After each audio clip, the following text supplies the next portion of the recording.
be talking about direct object pronouns, which sounds really scary and one of those English grammar terms. The French use them too. Now, luckily, some of them are actually what we use in English.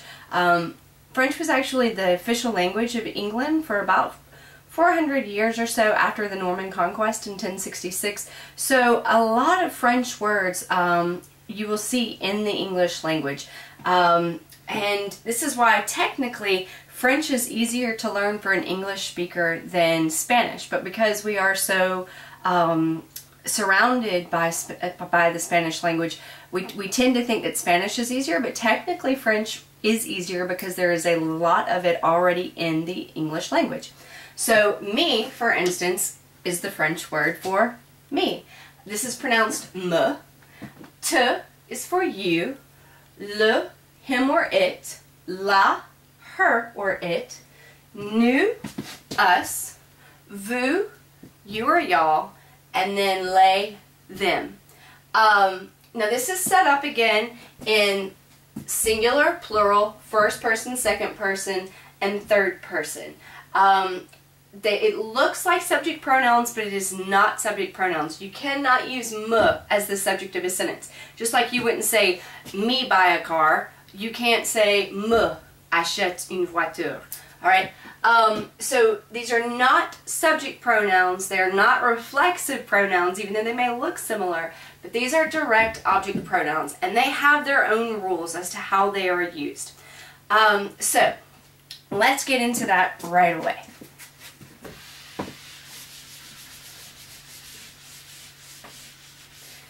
So direct object pronouns, obviously a pronoun replaces the subject that you are talking about. So for instance, if I wanted to say, have you seen the letters? Well, let's keep this in present tense for right now.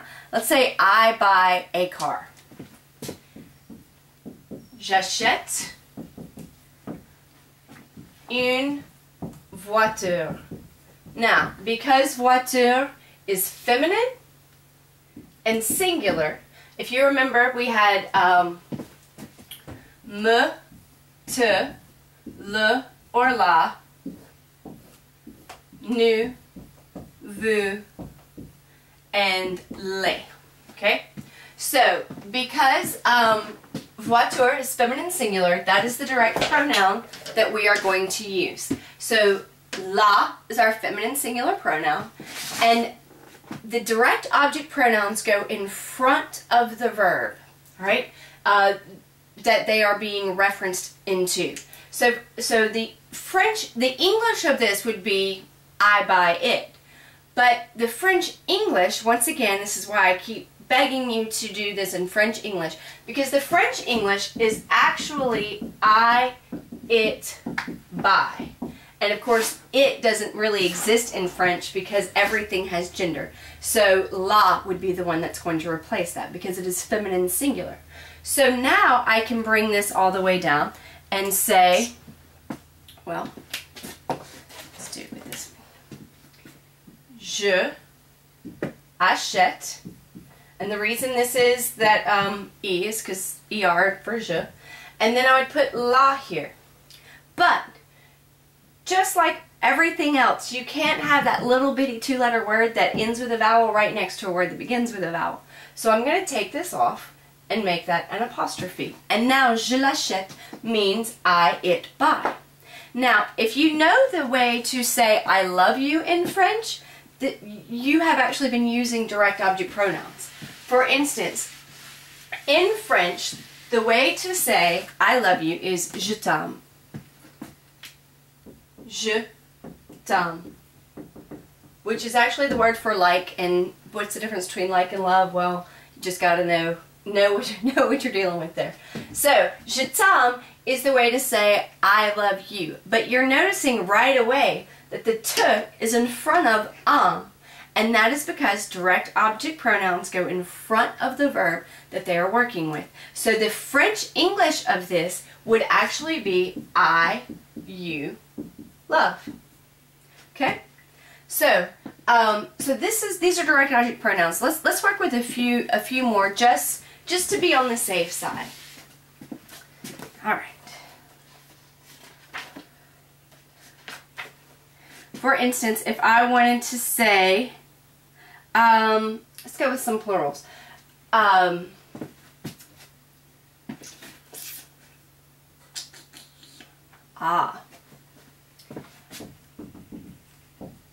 Avez-vous?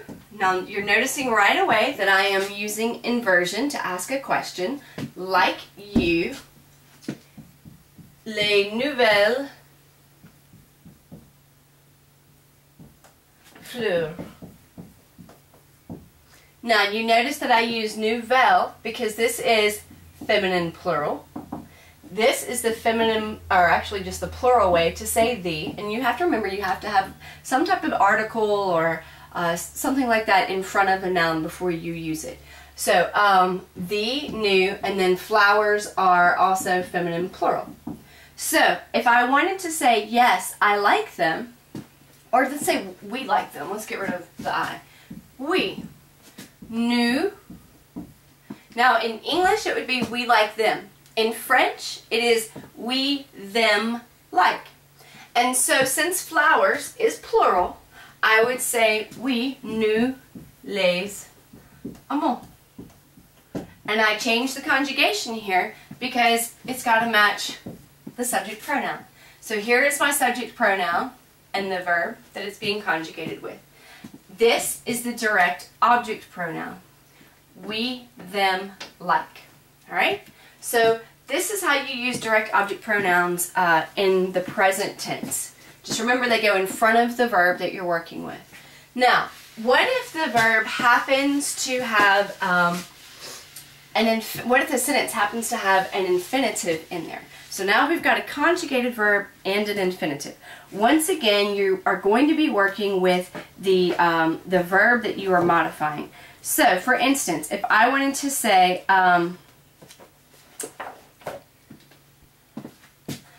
I can help you.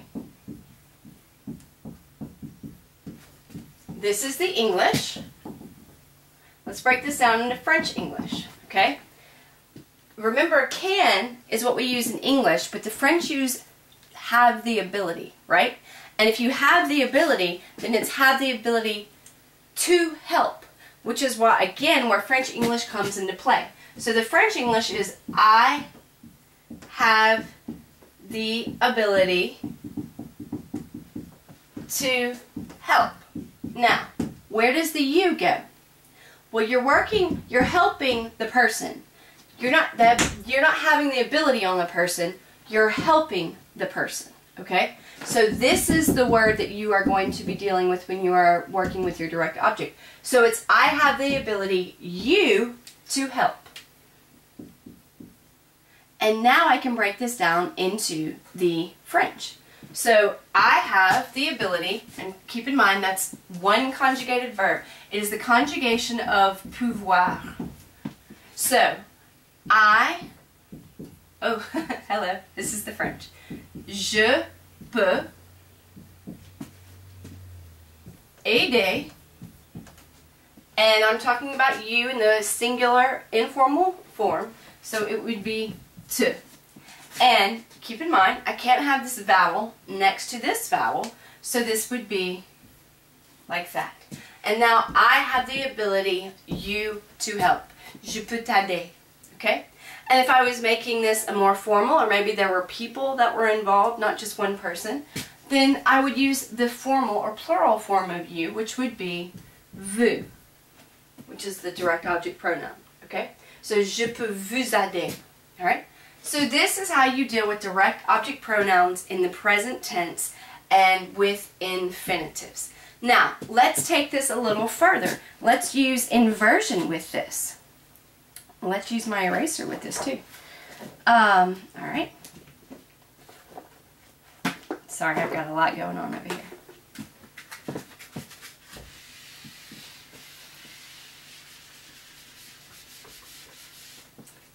What if I wanted to say, Daniel, have you seen him? Okay?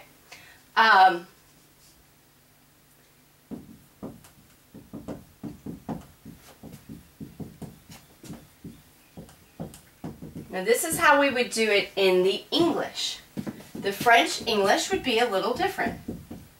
Daniel, have you him seen?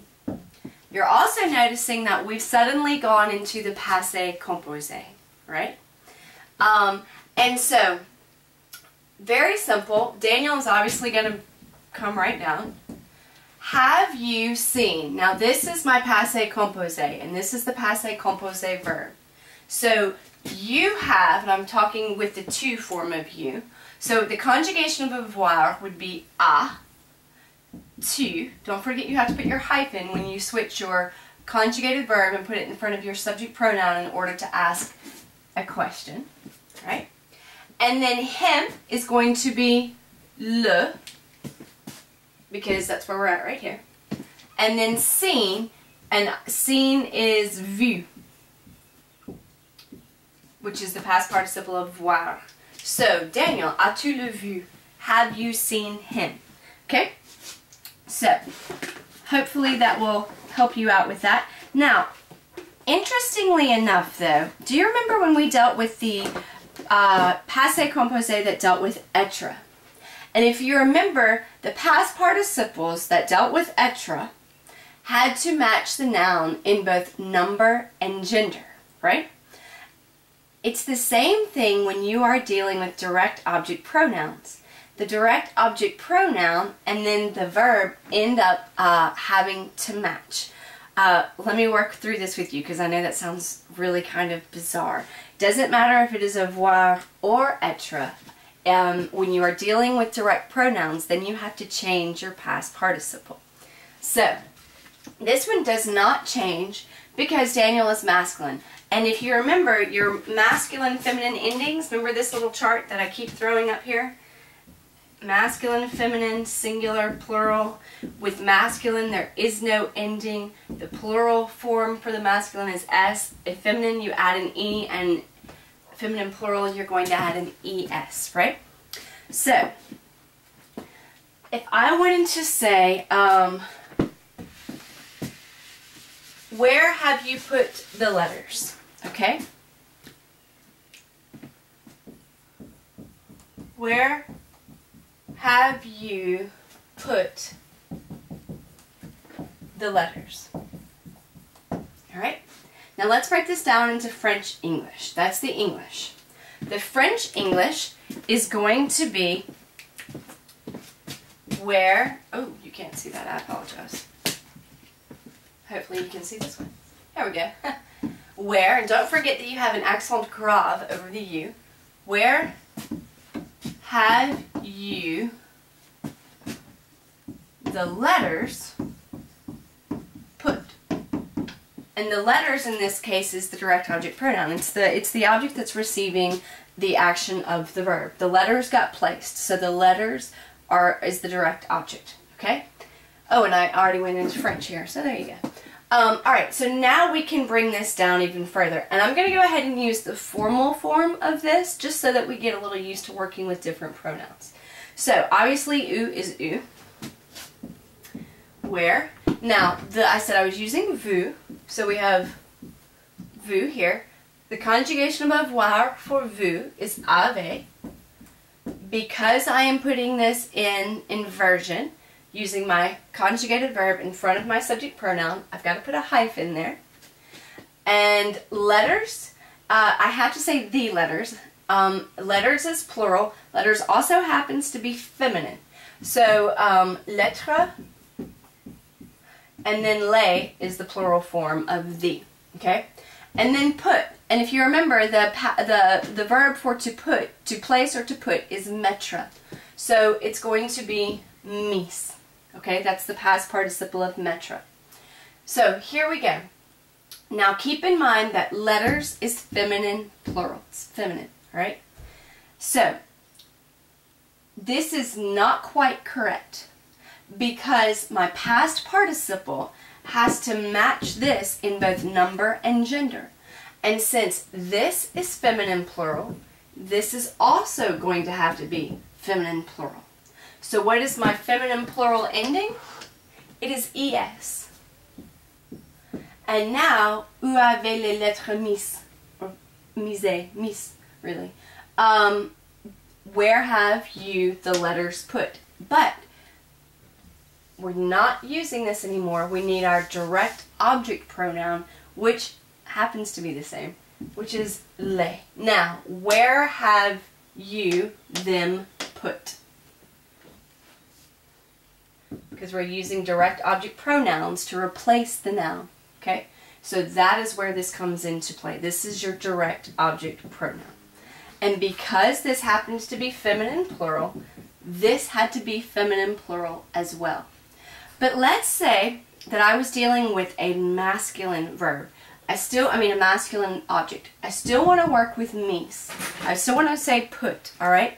But let's use a different thing here. What if I want to say, where have you put the dogs? Okay? Where have you put the dogs? And the dogs is still going to be them. But if you remember, chien, which is the word for dog, le chien, is masculine. Okay? Now, because where have you them put, and this is going to be les again because them is plural. So we're going to deal with les here. But mis already ends in an S. In the masculine singular, if the past participle ends in S, you do not add another S. See, our masculine plural ending is S. So it looks like it should be that. But that's not going to be right. You're not going to add an S to a past participle that ends in S if the masculine plural is being used. Just like we don't say children's. It's already plural. You don't add that S. When the masculine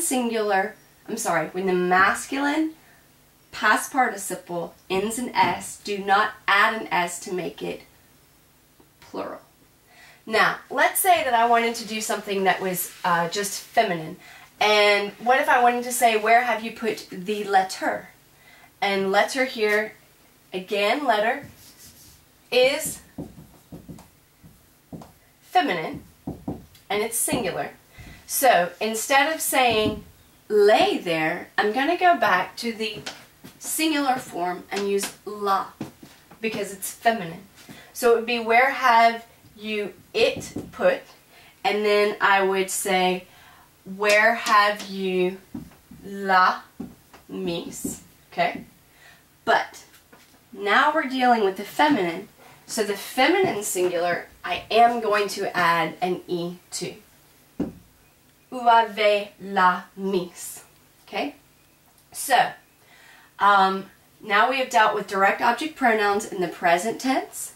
I've showed you where they go, and when you're dealing with an infinitive, they go next to the verb that they are working with. And this is direct object pronouns in passé composé. And if I wanted to say, I have put it on the desk. Je l'ai mis sur le bureau. It have put on the desk. All right, let me show you that in the French English, just so you see it. It have put on the desk. Okay, oh, that's not a, there we go. Now what if I were dealing with negation? Okay.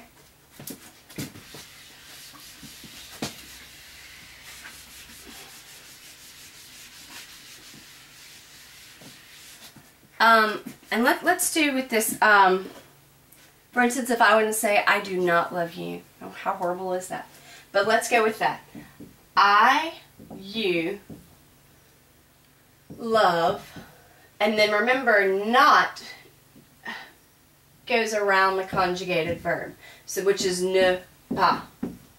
Okay? So, this is going to stay together because the direct object pronoun goes next to the verb that it is working with. So, bring this down. I'll use a different one. Je. Remember, I love you is je t'aime. So, and I you love technically. So, I love you, and then I'm just going to say not. So I would put ne pas around this. Je ne t'aime pas. I do not love you.